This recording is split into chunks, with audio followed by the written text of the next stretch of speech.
네, 오늘은 고3 담임 선생님과 정신건강의학과 전문의 모시고 수능 D-2 수험생 마인드 컨트롤에 대한 이야기 나눠보고 있습니다. 이제 내일 모레면 수능이 치러지는데요. 교육부가 2016학년도 수능 유의사항을 발표했습니다. 서성 선생님 어떤 내용인지 좀 살펴주실까요? 예, 교육부가 발표한 2016학년도 수능 유의사항을 살펴보면 수능 시험을 보는 모든 수험생들은 일단 12일 8시 10분까지 이제 지정된 시험실 입시를 완료해야 합니다. 네. 1교시를 선택하지 않은 수험생도 입시를 해서 감독관으로부터 컴퓨터용 사인펜과 샤프를 지급받고 유의사항 안내를 받은 후에 안내에 따라 지정된 대기실로 이동을 해야 합니다. 수능 1교시는 8시 40분에 시작합니다. 예, 우리 학생들이 수능 당일날 이제 체크해야 될 뭐 여러 가지 이제 뭐 상황들이 있는데요. 서 선생님, 수능 당일에 이제 수험장에 시험실에 가져가면 안 되는 물품이 있죠. 예, 시험장 반입 물품에 대해서 이제 주의가 좀 필요한데 화면 보면 설명하도록 하겠습니다. 휴대용 전화기, 디지털 카메라, MP3, 전자사전, 카메라 펜, 전자계산기, 그 다음에 자녀 표시하고 연, 월, 일, 요일 표시 이외에 포함된 그 기능이 포함된 시계는 가져갈 수가 없고요. 따라서 모든 전자기기는 안 되고 만에 하나 이걸 이제 불가피하게 시험장에 반입했을 경우에는 1교시 시작 전에 이제 제출을 하면 됩니다. 네. 만에 하나 제출하지 않을 경우에는 부정행위로 간주가 됩니다. 네. 예, 그럼 또 뭐 반입 금지 물품도 있겠지만 뭐 가져가도 상관없는 것도 있을 거 아닙니까? 예, 시험 중에 휴대 가능한 물건에 대해서도 화면 보면서 설명하도록 하겠습니다. 신분증, 수험표, 컴퓨터용 사인펜, 수정 테이프 흰색만 되고요. 그 다음에 이제 샤프심 0.5mm는 꼭 가져가는 게 좋을 것 같아요. 왜냐하면 평소 자신이 쓰던 연필심을 쓰는 게 좋고요. 네. 연필 지우개 뭐 등등 있고요. 다만 이제 스톱워치나 문항번호 표시에 기능이 부착된 시계는 이제 불가되는 점 꼭 잊지 말길 바라고요. 네. 그 밖에 이제 시험실에서 컴퓨터용 사인펜, 샤프는 일괄 지급하고 수정 테이프는 교실마다 이제 5개가 지급이 되니까 감독관을 통해서 사용하면 될 것 같고요. 그 다음에 이제 개인의 신체 조건, 의료상 휴대가 필요한 물품, 예를 들어 이제 돋보기 같은 경우는 매 교시 감독관 사전 점검을 거쳐서 휴대가 가능합니다. 네, 그렇군요. 서 선생님 하나만 좀 여쭤봐도 예. 될까요? 제가 본 학생 중에서 많은 학생들이 그 소음 때문에 그러니까 예를 들어 가지고 앞에 뭐 이렇게 따닥따닥 하는 소리라든지 또 그런 소리 때문에 또는 뭐 눈에 뭐가 거슬려서 신경을 쓰인다고 해가지고 귀마개를 갖다 가져가면 안 되냐고 저한테 묻긴 하는데 혹시 그게 가능합니까? 일단은 가져가도 문제는 없어요. 전자기기 아니까 가져가도 네. 문제는 없고 네. 감독관 선생님에 따라서 제재를 안 하는 걸로 그렇게 알고 있습니다. 그 칸막이도 가능한가요? 이렇게 파일 같은 걸로? 칸막이는 안 칸막이는 됩니다. 그건 안 됩니까? 예, 예. 감사합니다. 네, 귀마개는 되고 칸막이는 안 된다는 거 다시 한번 정리를 해드리고요. 자, 그럼 지금부터는 이제 수능 당일에 주의를 할 점과 그리고 마인드 컨트롤, 수능 당일 마인드 컨트롤에 대한 이야기를 나눠보도록 하겠습니다. 아무래도 이제 그 전날 잠을 잘 못 자게 되면 시험에 큰 영향을 끼치게 될 텐데요. 박사님, 그 숙면을 취할 수 있는 방법도 있겠죠? 예. 우선은 요즘 언론 매체들에서 다 같이 하나같이 뭐 이렇게 다 짜고 얘기하는 것처럼 뭐 11시 전에 자라 하는데 그거 다 저 의사가 볼 때는 저 말이 안 되는 얘기입니다. 아까도 말씀하셨듯이 먹고 싶은 거 먹듯이 자기 자는 시간에 자야 됩니다. 늘 자기가 잤던 시간에 자야 되는데 그 시간을 갖다가 11시에 자라, 10시에 자라 이렇게 얘기하는 것은 상당히 틀린 얘기가 됩니다. 단 한 가지 조건이 있습니다. 그러니까 숙면을 취하는 데 있어가지고 숙면을 왜 취해야 되는지야 나중에 당연히 말씀드리겠으나 자, 수능 시험은 8시 10분에 입시지만 40분부터 시험 봅니다. 예. 뇌는 참 특이한 놈이에요, 이놈이. 잠에서 깨가지고 2시간이 지나면 그제서야 활동을 시작해요. 그 전까지 비리비리 해가지고 왔다 갔다 합니다. 하지만 2시간 뒤부터 얘가 정신을 바싹 차려가지고 무언가를 해내요. 힘이 세집니다, 그다음부터. 하기 때문에 최소한 잠을 몇 시에 자냐가 중요할 수도 있지만은 6시 40분에는 최소한 일어나 줘라. 과거에 이제 여담 잠깐만 하고 지나갈까요? 예. 자, 어느 부모님이 그만 얘가 뒤척뒤척거리는 걸 알고 있었어요. 3시에 잤어요. 그래서 엄마가 이제 큰일 났다 생각했어요. 왜냐하면 소매 얘 망했다.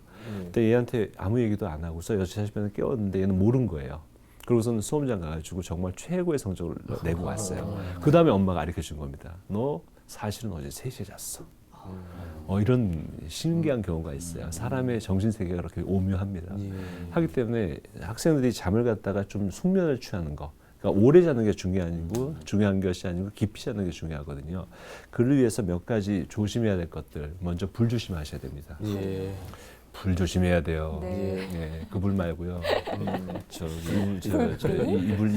이불입니다. 그러니까 화장실, 그러니까 잠깐 잠에 깨면은 좀 더 깊이 자기 위해서 화장실 갑니다. 불 킵니다. 화장실에 불 안 켜도요. 암적응 때문에 다 보입니다. 허옇게 돼 있고 또 옆에다 싸도 엄마 아빠가 뭐라고 안 해요. 불 켜지 마세요. 그리고 또 냉장고를 또 자꾸 엽니다. 냉장고는 여는 순간에 자동으로 켜져요. 스위치 안 눌러도. 그 불이 들어오는 순간에 우리 뇌의 시상하부를 갖다 자극해가지고 잠을 달아나버려요. 깊은 잠 못 잡니다. 그러니까 제발 좀 불 조심해달라. 그리고 또 하나.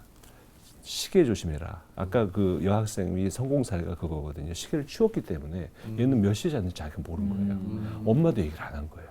했기 때문에 이 학생이 자기가 충분 양을 잤다고 생각하고서 정신력은 대단한 겁니다. 밤을 새서도 그 다음날 가서 수능을 만점할 수도 있는 거거든요.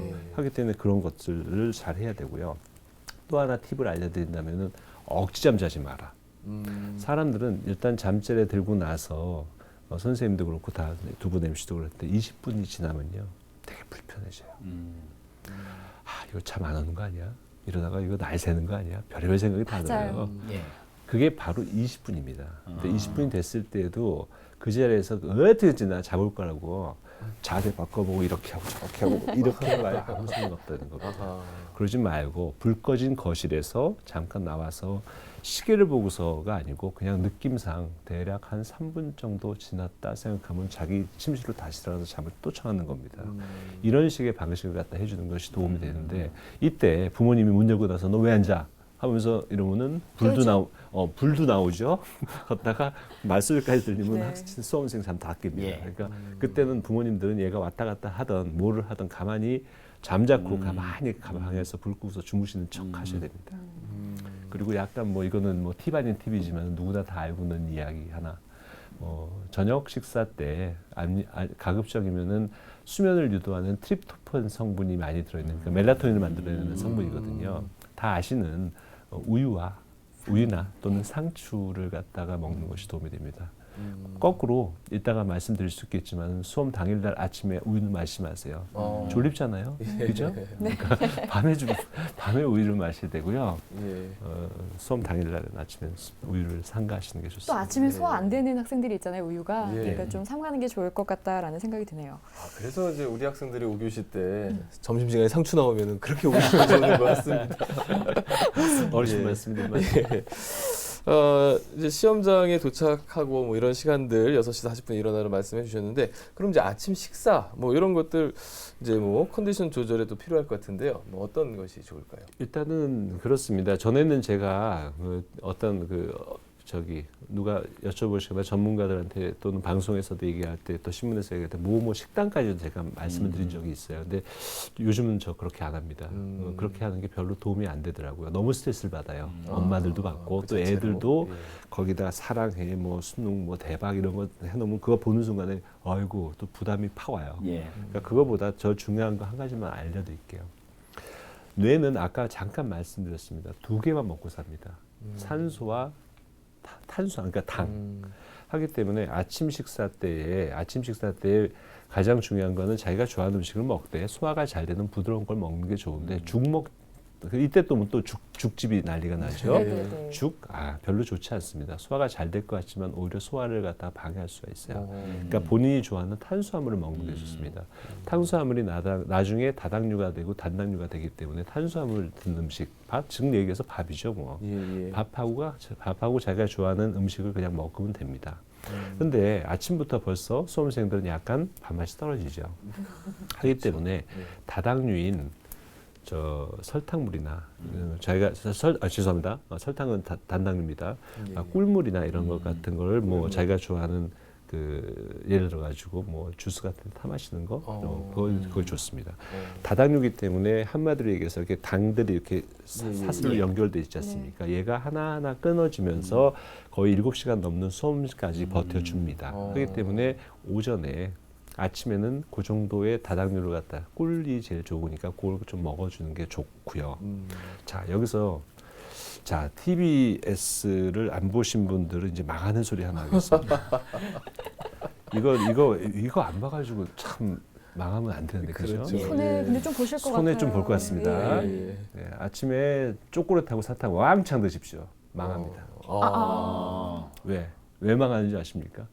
단당류를 먼저 써버린 겁니다. 초콜릿하고 사탕은 단당류예요. 그래서 응원용으로 왕창 줍니다. 예. 그걸 갖다 먹고서 가서 시험을 보면은 첫 번째 영역이죠. 국어 영역하고 수학 영역까지는 힘이 될 수 있어요. 그 다음부터는 단당류가 작용을 안 하게 됩니다. 하기 때문에 그 다음부터는 점점 얘가 졸려하기도 하고요. 심지어는 그 약을 먹지 않는데 졸기도 하고 뇌가 제대로 잘 작동을 하지 못합니다.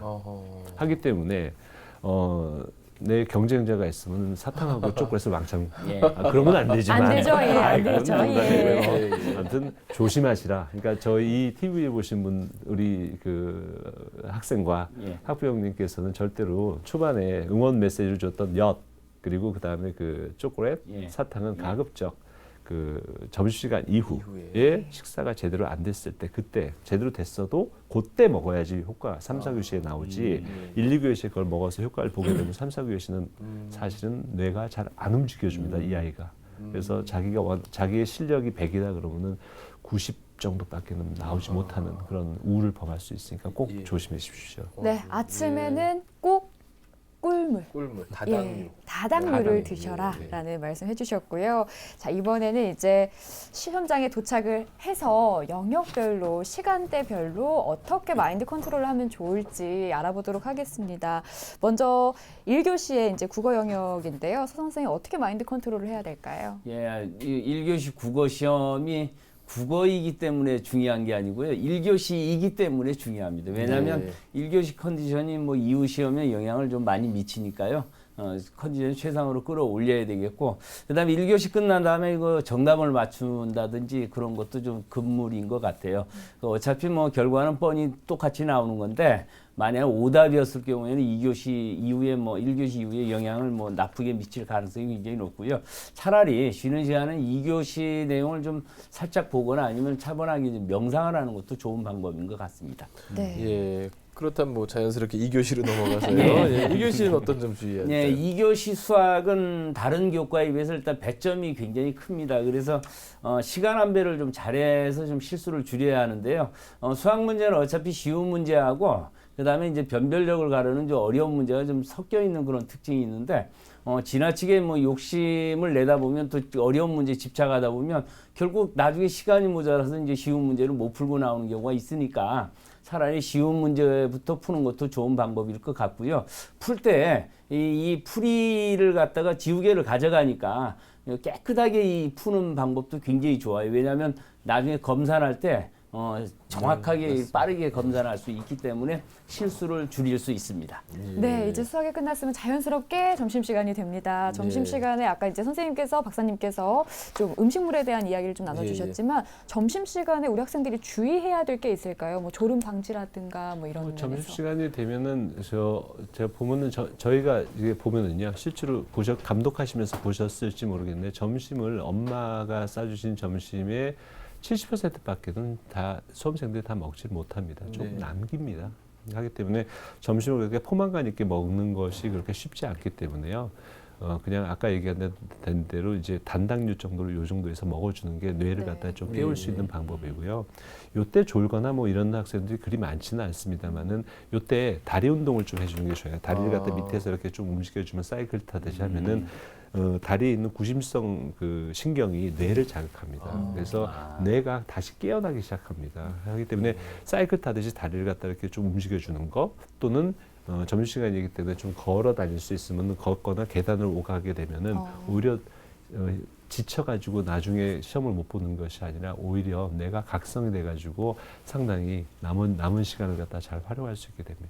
네. 예, 아주 오늘 의학적 상식을 통해서 네. 왜 우리가 어떻게 행동을 해야 되는가를 아주 너무 자세히 얘기해 주시는데요. 아주 오늘 이 방송을 제가 다시 보면서 외워야겠습니다. 공부 좀 해야겠습니다. 점심시간 이후에 이제 3교시가 시작되지 않습니까? 3교시 영어 영역 어떤 점을 또 주의해야 될까요? 3교시에는 아무래도 이제 듣기 평가가 있기 때문에 그 안내 방송이 나온 다음에 본령이 없이 바로 시작된다는 점에 조금 유의하면 되고요. 또 한 가지 특징이 뭐냐면 어차피 이제 시험 보다가 화장실을 갈 수는 있지만 듣기 평가할 때는 갈 수가 없잖아요. 네, 네. 그래서 이제 그 점심 식사 후에 이 생리 현상이 나올 수 있을 가능성이 있으니까 미리 그 부분을 화장실. 조금 좀 처리를 좀 잘 해주면 최상의 컨디션을 유지할 수 있을 것 같습니다. 네, 이제 4교시 탐구 영역으로 한번 넘어가 보도록 하겠습니다. 이제 학생들마다 선택 과목이 다 다르기 때문에 또 주의해야 될 점이 더 많을 것 같은데요. 4교시 수험생들은 어떤 점을 또 주의를 해야 될까요? 지금 4교시가 지금 사실은 부정행위가 가장 많은 시간이고요. 그럴 수밖에 없는 것이 지금 탑으로 제1, 제2 선택 순서가 있는데 순서를 바꿔서 봐서는 안 되고요. 또 우리 학생이 신청하지 않은 다른 과목을 봐서도 또 안 되고요. 네. 그다음에 두 과목 시험지를 동시에 꺼내놔도 전부 부정행위가 되기 때문에 의외로 또 그런 실수를 하는 경우가 굉장히 많다 그래요. 그래서 그 부분 조금 좀 조심해야 될 것 같고 또 한 가지는 지금 답안 작성과 관련해서 조금 좀 충고를 하고 싶은 것이 1, 2, 3교시는 아무래도 이제 문항수가 많으니까 한 10분 전쯤, 그다음에 탐구는 문항수 적으니까 한 5분 전쯤에 미리 작성하는 것이 훨씬 효율적일 것 같아요. 왜냐하면 과거에는 수정이 불가능했지만 지금 수정 테이블 사용해서 수정할 수 있으니까 너무 시간에 쫓겨가지고 마킹을 하다 보면 밀렸을 가능성이 굉장히 높거든요. 그래서 여유 있게 쓰고 검토하면서 또 잘못된 거는 또 수정 테이블로 수정하면 되니까 아무런 문제 없을 거로 보입니다. 네, 이제 탐구 시간에는 본인이 의도한 행동들이 아니라 실수가 많이 발생할 것 같아요. 그러니까 특별히 주의를 좀 하셔야 될 것 같고요. 박사님 그 네네. 외에 이제 네. 지금까지 나눈 이야기들 말고 또 네. 주의해야 될 점 있으면 좀 말씀해 주실까요? 제가 참 안타깝게 생각하는 게 왜 자기가 가채점하고 실채점 점수가 너무 차이가 나는 학생들 있지 않습니까? 마킹 실수죠. 저는 이제 마킹 실수를 하는 이유를 갖다 잘 보면은요, 대부분 학생들이 뭐냐 문제를 다 풉니다. 그 다음에 1번, 3, 뭐 2번 뭐 이런 식으로 이렇게 답을 맞춰 나갑니다. 상관없습니다. 그렇게 해놓고서 다시 한번 하는데 뭐 어떻게 해야 되냐면은요. 이걸 갖다 1번 뭐 이렇게 다시 한다고 해가지고 그걸 갖다 마킹 실수가 된 걸 갖다 찾아내지 못합니다.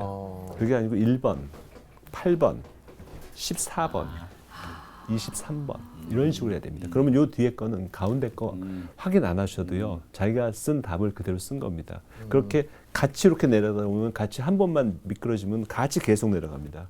그래서 완전히 박살나는, 죄송합니다. 완전히 그 시험을 망치는 수가 있으니까 절대 조심하셔야 되고요. 또 하나 뭐냐면 마킹에서 이거는 약간 좀 그 꼼수가 정말로 아니고요. 그 뇌에는 참 묘한 게 있어요. 그 사막에 뱀이 한번 지나가고 난 다음에 다시 이렇게 그 모래 바람이 치고 나면은 그 자리가 흔적이 없죠. 하지만 흔적은 분명히 남아 있습니다. 그래서 학생들이 보면은 아리까리한 문제, 그야말로 막판까지 몇 초까지 놓고서 이거 아니면 1번 아니면 3번이야 할 때 그 점쟁이가 가르쳐준 대로 2번 찍지 마시고 자기가 먼저 찍었던 먼저 이게 답이었을 거야라고 생각했던 것이 답일 확률이 70%입니다. 제 말이 마지막에 거짓말이면요. 거짓말이죠 뭐. 거짓말이 아닙니다. 그거는 뇌에 무언가 모르지만은 그 흔적이 남아있기 때문에 내가 손이 그쪽에 먼저 간 겁니다. 공부한 흔적. 실제로 그 애들 학생들 거 그 저기 수정펜 해놓고서 이렇게 보잖아요. 그럼 첫 번째 게 답이었었어요. 그러니까 반드시 제가 첫 번째 거 답이라고 답을 쓰라는 게 아니고 이 방송 듣는 분들 혹시 좀 오해하시겠네. 그러다가 네가 하는 대로 했다가 나 다 틀렸어. 그게 아니고 정확하게 죽었다 깨도 내가 모르겠다 할 때는 첫 번째 답을 하시는 것이 유리하다라는 거죠. 그리고 뭐 나머지 부분에 있어가지고 특히 여학생 경우에는 그러니까 뭐 아무래도 감기라든지 지금 백감 독신들은 다 독감 백신들은 대부분 다 맞으셨을 거로 생각하는데 뭐 감기 조심해야 될 테고요. 당연한 거고요. 그거는. 그리고 뭐 여학생 같은 경우 생리도 생리지만 생리 전 증후군이 상당히 힘들잖아요.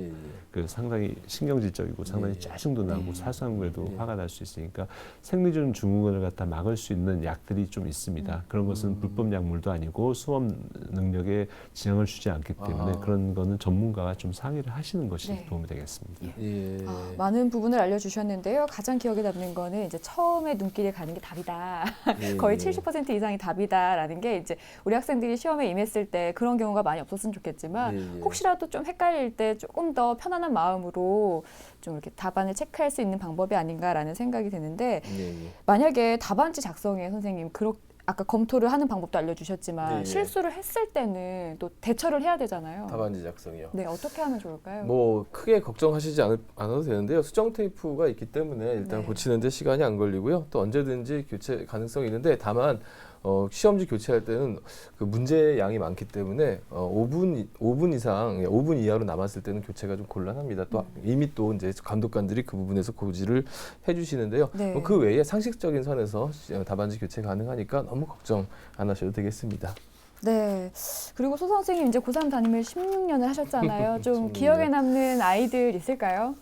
예, 기억에 남는 아이들 굉장히 많죠. 너무 많죠. 그런데 이제 전반적으로 봐서 1년 내내 이제 굉장히 고생들 많이 했는데 끝까지 최선을 다하는 학생들이 항상 좋은 결과를 가져온다. 이런 차원에서 좀 말씀드리고 싶고요.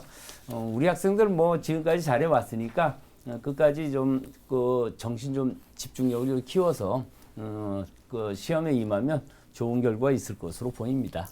네, 지금까지 이제 고3 담임 선생님과 그리고 정신건강의학과 전문의 모시고 D-2 수험생 마인드 컨트롤을 주제로 이야기를 나눠봤는데요. 내일도 저희가 준비한 수능 특집이 이제 계속됩니다. 마지막으로 선생님 한마디만 짧게 부탁드릴까요? 예, 지금 뭐 12년 동안 공부한 걸 하루에 평가한다는 게 어떻게 보면 굉장히 불합리할 수는 있겠지만요. 어차피 피할 수 없는 상황이니까 아는 것은 좀 알아서 맞고 네. 또 모르는 것도 운도 좀 붙어서 좀 찍어서 좀 잘 맞기를 기원하고요. 수험생 여러분 아무튼 고생 많이 했습니다. 네, 우리 박사님도 짧게 한 말씀만. 저는 부모님께 예. 말씀드릴게요. 수능이라는 것은 형벌이 아닙니다. 내 자녀를 양육해 가는 중에 반드시 겪어야 될 어떤 축복이니까 거기에 대해 감사하는 마음으로 수능을 맞이했으면 좋겠습니다. 감사합니다. 네, 저희 내일은 수능 특집으로 이제 최종 리허설을 주제로 함께 하도록 하겠습니다. 내일도 많이 시청 바라고요. 네. 수능 준비하시는 수험생 여러분 화이팅 하시기 바라겠습니다. 네, 오늘도 함께 해주신 여러분 고맙습니다.